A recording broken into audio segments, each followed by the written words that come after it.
เจ้าสบายดีเนาะอยู่ในวิดีโอนี้อาจารย์จะมาเกี่ข้อที่15กระสั้นในข้อที่15นี้สามคณิตของ5 ขั้น 2ของอิฐกำลัง2บวก9ลบ6ส่วนให้อิฐกำลัง2บวก9ในที่นี้เราต้องสังเกตเม็ดนี้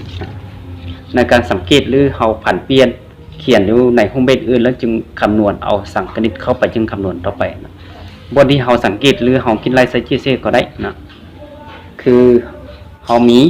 5 ขั้น 2ของอิฐกำลัง2บวก9ลบ6ส่วน5อิฐกำลัง2บวก9ในที่นี้นะเขาแยกเป็น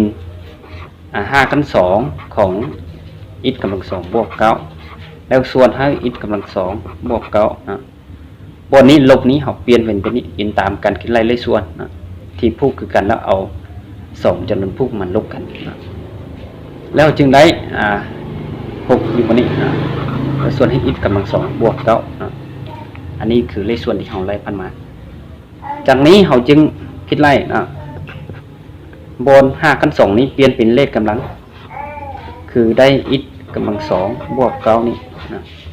จาก5 ขั้น 2นี้เปลี่ยนเป็นเลขกำลังคือได้เป็น1ส่วน2แล้วพวกนี้ใส่คือ9อิฐกำลัง2บวก9ลบนะ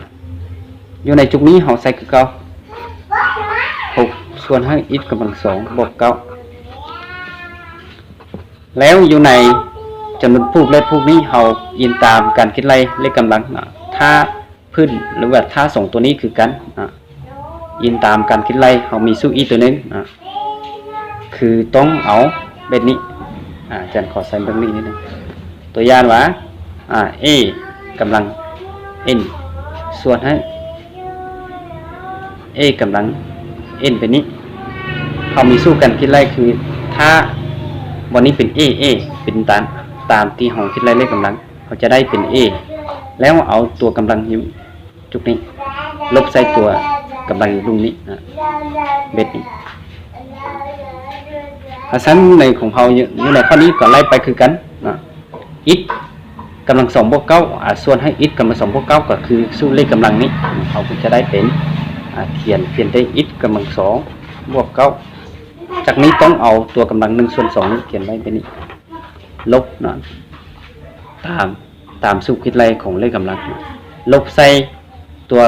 เลขกำลังอยู่ตรงนี้เพราะฉะนั้นเลขกำลังอยู่ตรงนี้คือเรามีจุดนี้ต้องเป็นกำลัง1ฉะนั้นต้องเป็นลบใส่1แล้วลบส่วนอันที่2นี้ใส่6ส่วนให้อิฐกำลัง2บวก9ใส่คือ9จากนี้เราจึงคำนวณออกมาคือได้อิฐกำลัง2บวก91เบิ่งตัวเลขกำลังนี้1ส่วน2ลบ1อันนี้เราคำนวณได้เป็นลบ1ส่วน2ลบใส่6ส่วนให้อิฐกำลัง2บวก9จากนี้อยู่ในจุดนี้ถ้าเป็นกำลังลบนี้เราเปลี่ยนตามเลขกำลังคือ9นะคือสู้เลขกำลังที่เรามีฮั่นคือเลขกำลังที่เรามีเป็น a กำลังลบ n นะจะเท่ากับ1ส่วนให้ a กำลัง n แบบนี้กระสันของเราในที่นี้เป็นเลขกำลังเราเปลี่ยนไปคือ9ฮั่นกลายเป็น1ส่วนให้อิฐกำลัง2บวก9นะ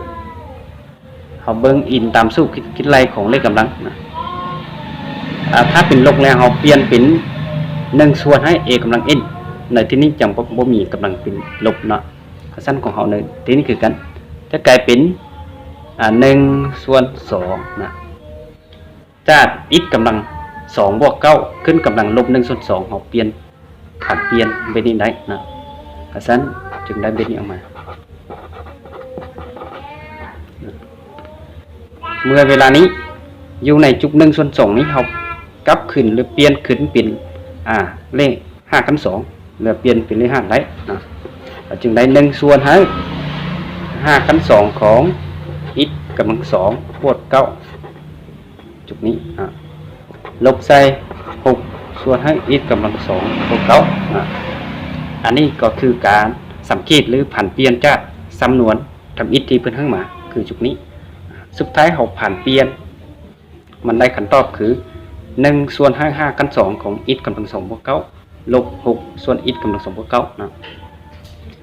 จากนี้แสดงว่าบนทำอิฐนะบนทำอิฐนี้สัมคณิตของสำนวนตัวนี้นะก็จะเท่ากับตัวอยู่ในที่นี้คือกันนะเวลานี้เพียงแต่ว่าอยู่ในบนนี้คือเราไปไล่ใส่จี้เซก็ได้นะแล้วเวลาเราได้ขั้นตอนของนี้ได้มาเป็นแบบนี้เราจึงนำเอาบนนี้มาใส่อยู่ในสัมคณิตนี้จึงเอาจุดนี้มาใส่อยู่ในสัมคณิตของเราแล้วจึงดำเนินการเกตออกไปนะสันเราจึงเท่าคือจ้าจุดนี้ผ่านเปลี่ยนได้สัมคณิตของเอาค่าของตัวนี้มาแทนสมนี้นะคือเท่าคือมี1ส่วน5 ขั้น 2ของอิฐกำลัง2บวก9ลบ6ส่วน5อิฐกำลัง2บวก9นะจากนี้ก็คือสำนวนตัวนี้เราผ่านเปลี่ยนอยู่ในห้องเบสนี้ได้คือกันนะเวลานี้เราก็อินตามการคิดไล่ของสูตรสังคณิตอยู่ในภาพใต้หมู่นะคือเราจะได้สัมคณิตเข้าไปแต่ละภพไปเลยก็ได้นะสัมคณิตของ1ส่วน5 ขั้น 2ของอิฐกำลัง2บวก9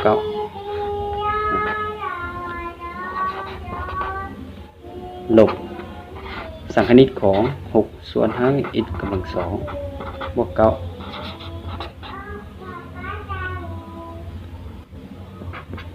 จากนี้เราได้คือ1ส่วน5 ขั้น 2ของอิฐกำลัง2 9นี้เราเปลี่ยนเป็น3ขึ้นกำลัง2ก็ได้คือกันลบส่วนเลข6นี้ถ้าเป็นตัวเลขเราไล่สังคณิตถ้าเป็นตัวเลขออกมานอกเลยก็ได้เป็น6สังคณิตของ1ส่วน5อิฐกำลัง2บวก9นี้เปลี่ยนเป็น3กำลัง2ก็ได้แบบนี้นะจากนี้คือเรามีสู้การคิดไล่คืออาจารย์ที่ขอยกสู้ตัวที่1ของข้างบนและสู้ตัวที่2คือสู้การคิดไล่สังคณิตคือ3คณิตที่uส่วน5 ขั้น 2ของ u กำลัง2บวกกับ a กำลัง2แล้วมันจะเท่ากับเอาเป็น u ส่วนให้ a นะเขียนอยู่ในคำตัวนี้ก็ได้คือกันหรือเราจะผ่านเปลี่ยนเขียนอยู่ในห้องเบสนี้ก็ได้คือกันนะแสดงว่าสัมคณิตอันนี้นี้ต้องนำใส่สู้ตัวที่2นี้นะแล้วสัมคณิตบน1ส่วนให้ x กำลัง2บวก3กำลัง2นี้จุดนี้ต้องมานำใส่สู้ตัวที่1นี้นะคือ x นี่ก็คือตัว u นะคือ3นี่ก็คือตัว a นี้นะคือการแทนตามสู้ดิ้นไปนั้นเขาจึงได้คือเขาแทนตามสู้ตัวสู้เข้าไปคือสู้ตัวที่2นะมันทึบอยู่ในบนที่1นี้มันจะกลายเป็นเขานำใส่สู้ตัวที่2เลยก็ได้เท่ากันลบ1เป๋ลบ1เป๋ของ u ของเขาในที่นี้คือเป็นอิฐนะครับใส่เป็นอิฐใส่บวก5 ขั้น 2ของ u กำลัง2บวกใส่ a กำลัง2ก็คือบทเลขที่เราเขียนในที่นี้คือกันใส่ในที่นี้ใส่คือเก่าx กำลัง2บวก3กำลัง2แค่นี้คือ3คณิตอันที่1นี้เราคำนวณมาฮอดจุดนี้นะแล้ว3คณิตตัวที่2นี้ใส่มาคือเก่าลบ6คูณบัดนี้สังคณิตตัวที่2นะเป็น x กำลัง2บวก3กำลัง2คือเข้าสูตรตัวที่1นี้เรานำใส่สูตรตัวที่1นี้คือจะเท่าว่า1ส่วน a ของเราคือ3เราจึงได้เป็น1ส่วน3แล้วตั้งใส่ตั้งหรือว่าตามหลักปิ้นของตั้งแล้ว u ส่วน a u คือ x นะได้ x ส่วนทั้ง a ของเราคือ3จากนี้บัวใส่ตัวของค่าตัวสุดท้ายต้องใส่บัวใส่ตัวสีใหญ่หรือว่าบัวตัวของค่าจากนี้เราก็คำนวณมาอีกบันหนึ่งก็จะเป็นขั้นตอนสุดท้ายลบในเป๋อิฐบวก 5 กำลัง 2 x กำลัง 2 3 กำลัง 2 นี่เปลี่ยนเป็นคือเป็น9ลบ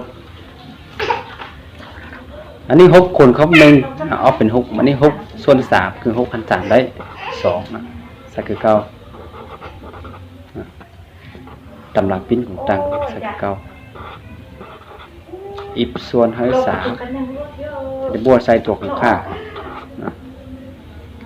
อันนี้ก็คือคำตอบสุดท้ายอยู่ในข้อนี้อยู่ในจุดนี้ต้องใส่วงเล็บใส่ถ้าสั้นอยู่ในข้อที่15นี้เกมฮอจุดนี้ก่อนมืดเปลี่ยนเท่านี้